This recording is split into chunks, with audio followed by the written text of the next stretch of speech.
Hello guys, good afternoon all of you. आप लोग कैसे हैं? शिक्षा संकल्प में आप सभी का बहुत बहुत स्वागत है। आज हम आपके लिए लाए हुए हैं हिंदी से संबंधित कुछ टॉपिक है, जो कि आपकी टॉपिक है शब्द विचार। इससे पहले कक्षा में आपको वर्णमाला से संबंधित वर्ड विचार के बारे में बताया गया था और 2 टेस्ट भी कराए गए। आज हम बात करेंगे शब्द विचार क्या होते हैं, शब्दों का वर्गीकरण कितने आधारों पर किया गया है और उनमें जो है कितने आधारों पे अलग अलग किस प्रकार किया गया है। आज हम इससे रिलेटेड बात करेंगे।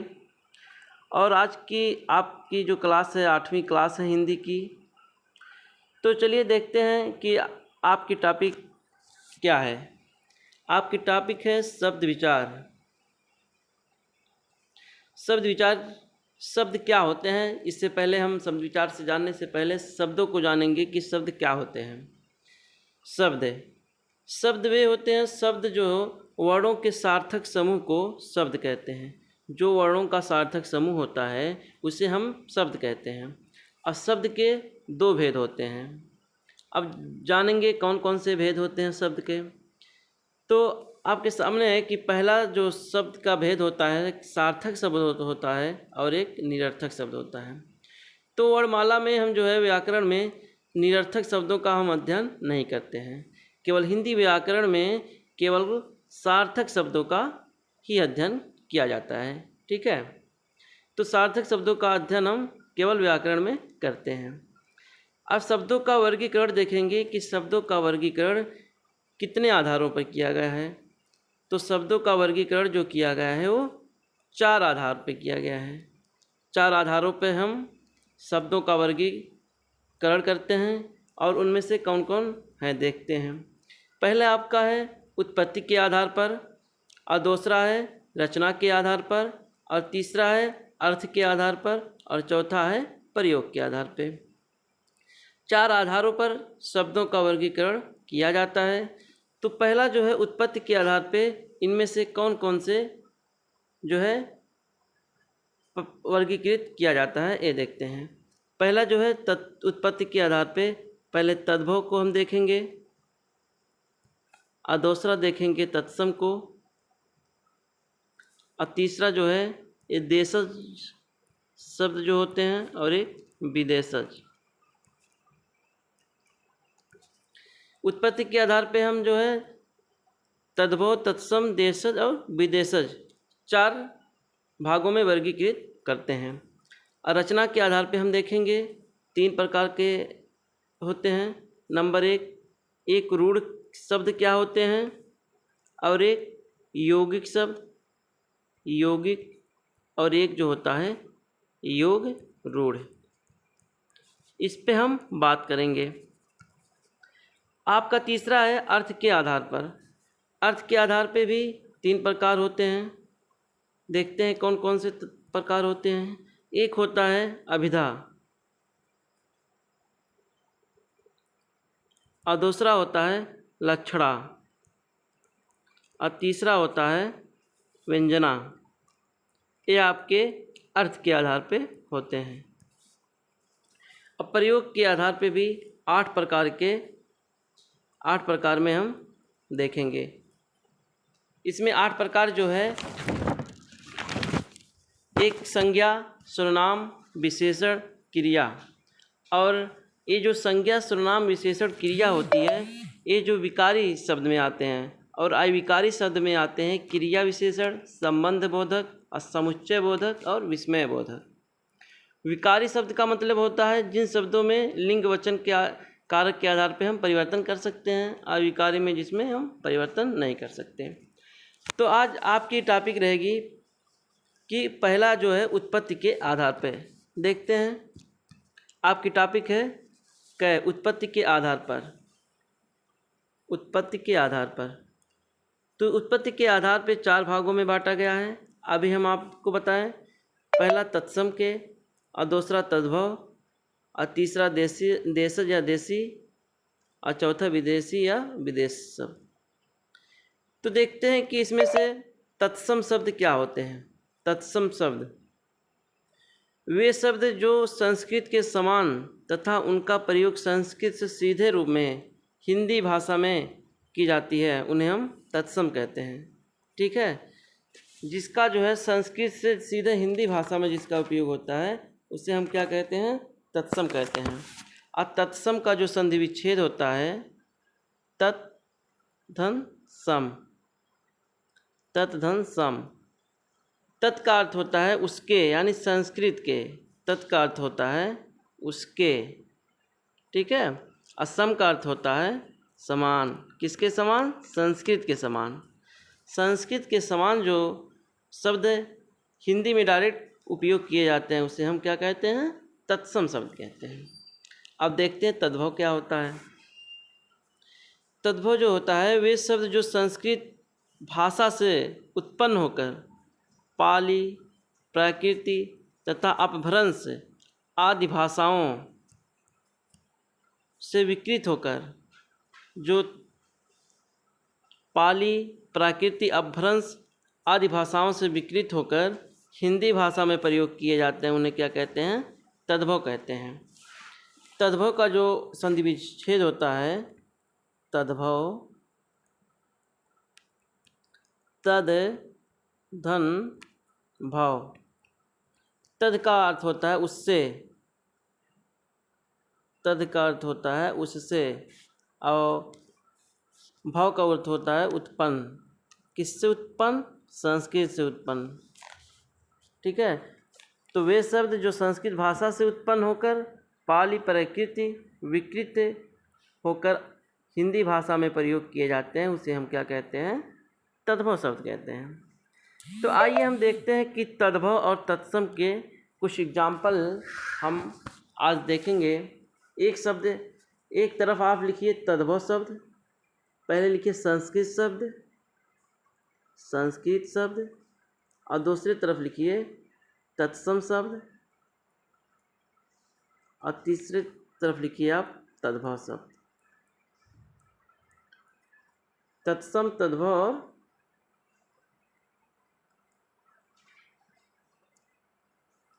तो इसमें हम देखेंगे पहला आपका है गोधूम। गोधूम, ये आपका क्या हो गया? संस्कृत शब्द। अब इसको जब हम तत्सम में लिखेंगे तो इसका अर्थ होगा गोधूम, ये आपका तत्सम हो गया। और तद्भव में, तद्भव वे होते हैं जो अधिकतर जो हमको बोलचाल की भाषा में देखने को मिलता है। जैसे गेहूँ, बोलचाल में हम गोधूम को क्या कहते हैं? गेहूँ। तो क्या हो गया? तद्भव शब्द हो गया। ठीक है, और गर्दभ, ये क्या है आपका? गर्दभ, ये आपका संस्कृत शब्द है और तद्भव इसका हो जाएगा गर्दभ। और इसका जो है तद्भव क्या होगा? गधा। एक गधा आपको क्या किस में दिखता है? बोलचाल की भाषा में अधिकतर लोग क्या बोलते हैं? गधा बोलते हैं, गर्दभ नहीं होता है। करपटह, संस्कृत क्या हो जाएगा? करपटह। करपटह माने क्या होता है? कपड़ा। और तत्सम जो शब्द हो जाएगा इसका करपट, और तद्भव शब्द जो हो जाएगा कपड़ा। हम बोलचाल में क्या बोलते हैं? कपड़ा। इसको नोट करते जाइए। आप लोग ज़्यादा से ज़्यादा चैनल को सब्सक्राइब करें और बेल आइकन प्रेस करें जिससे क्लास का नोटिफिकेशन पहुंचता रहे। और इसके बाद हम देखेंगे कुछ एग्जाम्पल और हैं। खंड, गृहम, और तत्सम शब्द हो जाएगा खंड गृह। और इसको क्या बोलचाल में भाषा बोलेंगे? खंडहर, खंडहर। ठीक है, तो आप नेक्स्ट पेज पे देखते हैं। एक नोट करके लिखिए आप लोग, नोट। यदि कोई शब्द, यदि कोई शब्द, ये बिंदी से होता है, 4 बिंदी लगा हो तो वह शब्द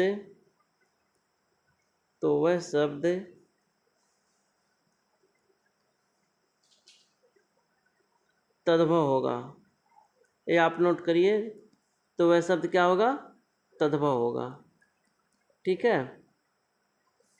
अब दूसरा लिखिए,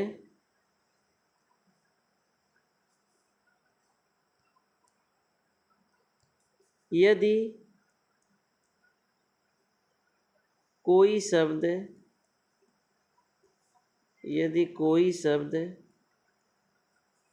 में शय, क्षय, ज्ञा, अत्रय है तो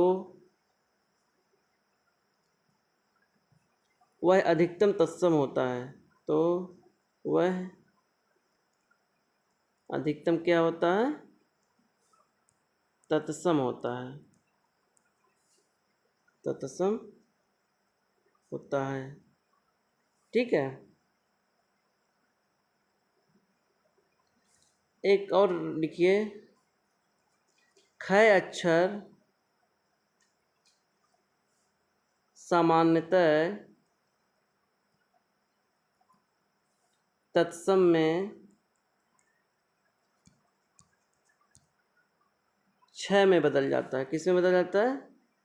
क्षय में बदल जाता है। तो हम कुछ और शब्द देखेंगे तद्भव और तत्सम के। एक तरफ लिखिए, तद्भव शब्द, एक तरफ लिखते हैं हम तत्सम शब्द। तद्भव और तत्सम। ठीक है। खेत, ये आपका क्या हुआ? तद्भव। इसका जो तत्सम होता है क्या होता है? क्षेत्र। ये तद्भव एक हो गया नक्षत्र। इसको क्या बोलते हैं तत्सम में? नक्षत्र। खत्री, इसका क्या होगा? तद्भव तत्सम छत्री। आखर, ये आपका क्या है? तद्भव।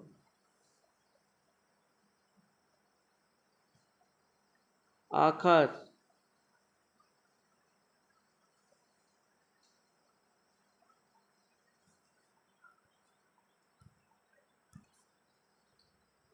पख है। पख का तत्सम क्या होगा? पक्ष। ठीक है। कलश, आप लोग नोट करते जाएं। कलश, इसका तत्सम क्या होगा? कलश। ठीक है। एक तरफ और आप लाइन खींचिए।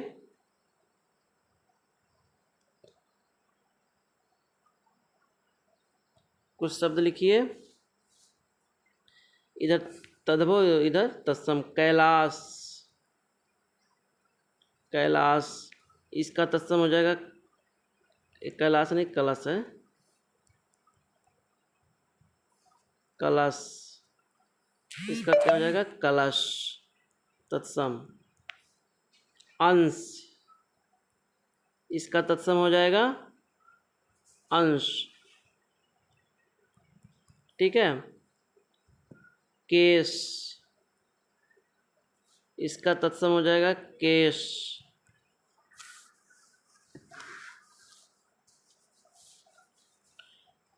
ससुर, इसका तत्सम क्या होगा? ससुर। देवर, इसका तत्सम होगा द्विवर। क्या होगा? द्विवर। भतीजा, इसका तत्सम होगा भ्रातृज। ठीक है। अब नेक्स्ट पेज लेते हैं हम।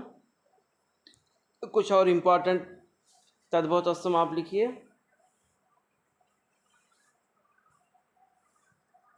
एक तरफ तत्सम, एक तरफ। ठीक है।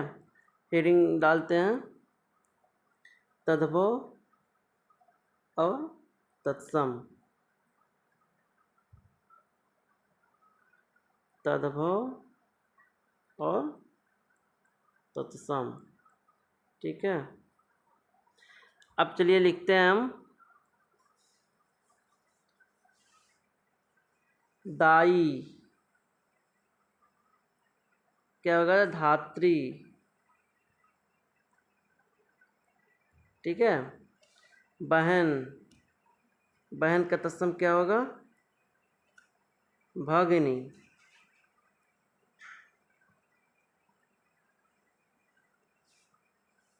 दमाद या जमाई, दमाद या इसको क्या बोलते हैं, जमाई। और इसका तत्सम क्या होगा, जामाता, जामाता। और कुछ इम्पोर्टेंट है, अफीम, इसका तत्सम होगा अहवेन। क्या होगा, अहवेन।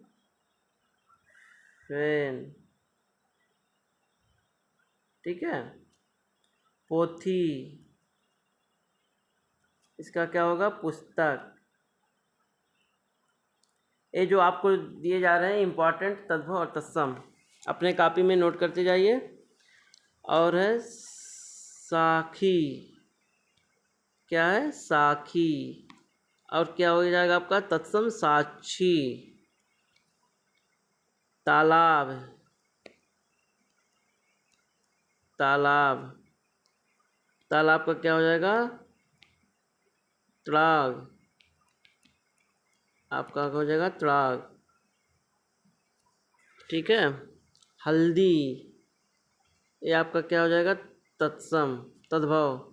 ये हरिद्रा, इसका हल्दी का क्या होता है, हरिद्रा। सोठ का सुष्ठी, सोठ, इसका जो हो जाएगा तत्सम, सुष्ठी। ठीक है, कुहार, कुम्भकार।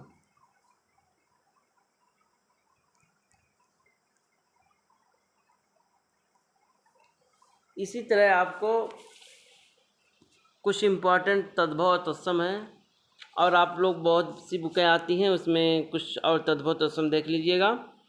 और आप लोगों को इसी तरह डेली क्लासेस दी जाएंगी। और आपकी अगली टॉपिक रहेगी रचना। अभी इसमें जो है देशज और विदेशज शब्द कुछ बचे हुए हैं कि कौन से शब्द देशज हैं, कौन से शब्द विदेशज हैं, विदेश से लिए गए हैं। इसके बारे में हम अगली क्लास में चर्चा करेंगे। आप लोग ज़्यादा से ज़्यादा चैनल को सब्सक्राइब करें। ये जो क्लासेस दी जा रही है आपको UP TET, C TET, UPP video, जो कि जिस जिस एग्ज़ाम में हिंदी पूछी जाती है, हर एग्ज़ाम के लिए महत्वपूर्ण क्लास है। आप लोग अधिक से अधिक अपने दोस्तों के पास शेयर करें जिससे क्लास का नोटिफिकेशन पहुंचता रहे। धन्यवाद, आई लव यू।